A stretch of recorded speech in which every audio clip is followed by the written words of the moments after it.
Bonsoir à tous, bienvenue à ce flash d'information. L'État ivoirien veut maîtriser les risques budgétaires, mais comment assurer justement une gestion qui réduise les risques dans des proportions qui n'entravent pas la santé des finances publiques? La question fait l'objet justement de réflexions du côté de Grand Bassam, où sont réunis des spécialistes du ministère de l'économie et des finances, ainsi que du secrétariat d'État chargé du budget du portefeuille de l'État. Explication détaillée avec Adama Kone. Le gouvernement ivoirien veut prendre toutes les garanties pour une exécution efficiente du plan national de développement PND 2016-2020 évalué à 30 000 milliards de francs CFA. La bonne gestion de ces fonds nécessite une maîtrise des risques à éviter. Pour cela, depuis 2 jours, les spécialistes sont réunis à Grand Bassam. L'exercice vise 3 objectifs. Premièrement, il permettra d'identifier les risques budgétaires dont la surveillance éventuelle pourrait compromettre la tenue des cibles macro-budgétaires et partant le succès de la stratégie d'émergence et la confiance des investisseurs et des marchés.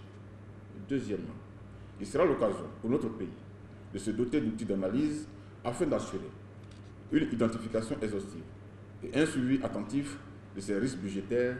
Troisièmement, ce séminaire permettra de promouvoir davantage la transparence budgétaire.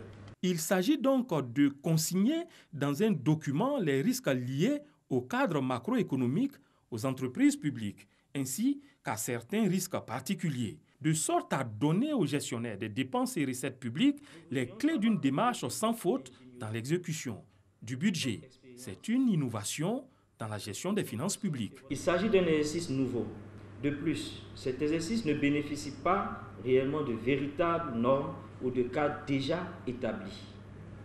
À ce titre, il me plaît de vous rappeler que pour aider à élaborer ce document, la Côte d'Ivoire a bénéficié d'une assistance technique du FMI qui a permis de jeter les bases de cet exercice. Le séminaire de Bassam se tient avec le soutien de la Banque africaine de développement BAD à travers le projet d'appui à la gestion économique et financière PAGEF.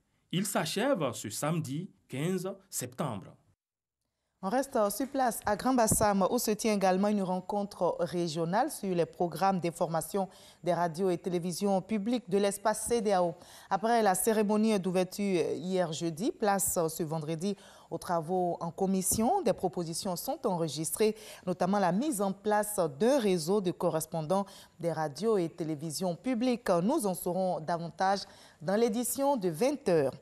Notre dossier vide ici de ce 20h porte sur la culture de l'excellence. Nous marquerons un arrêt à l'INPHB et à l'NCA. Notez que chaque année, les meilleurs élèves se bousculent pour entrer dans les écoles d'excellence comme l'Institut national polytechnique Houphouët-Boigny et l'École nationale supérieure des statistiques et d'économie appliquée.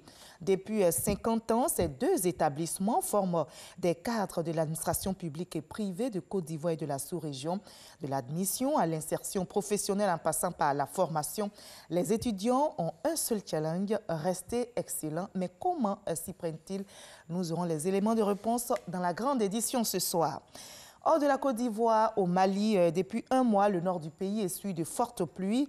Les régions de Tombouctou et Taoudéni sont sous les eaux. Des quartiers entiers des principales villes de ces régions sont inondés. On ne déplore aucune perte en vie humaine, mais des centaines de familles ont perdu leur maison. Les logis ont été effondrés ou emportés par les pluies diluviennes. Des sinistrés ont donc trouvé refuge chez des voisins, des proches ou encore dans des écoles. Le gouvernement malien s'attelle à leur venir en aide. La météo n'est pas du tout bonne également de l'autre côté du globe, en Caroline du Nord et du Sud, ravagée par l'ouragan Florence. La côte atlantique américaine est balayée depuis hier par l'ouragan. S'il a été rétrogradé en catégorie 1, ces vents sont très violents et les pluies diluviennes provoquent d'impressionnantes inondations, obligeant les habitants à rester coincés chez eux. Ce vendredi, le cyclone a touché terre en Caroline du Nord avec des vents maximum estimés à 150 km/h.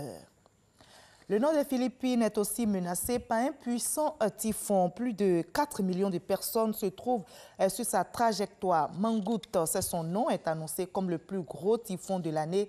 Les autorités sont en alerte maximale. Là où le typhon devrait toucher terre, les évacuations ont commencé il y a plusieurs jours. Voilà, fin de ce Flash Info. On va se retrouver à 20 h pour décrypter ensemble l'actualité nationale et internationale. Mais juste après, suivez l'info régionale qui vous retrace toutes les nouvelles de nos régions ici en Côte d'Ivoire. À tout à l'heure à 20 h.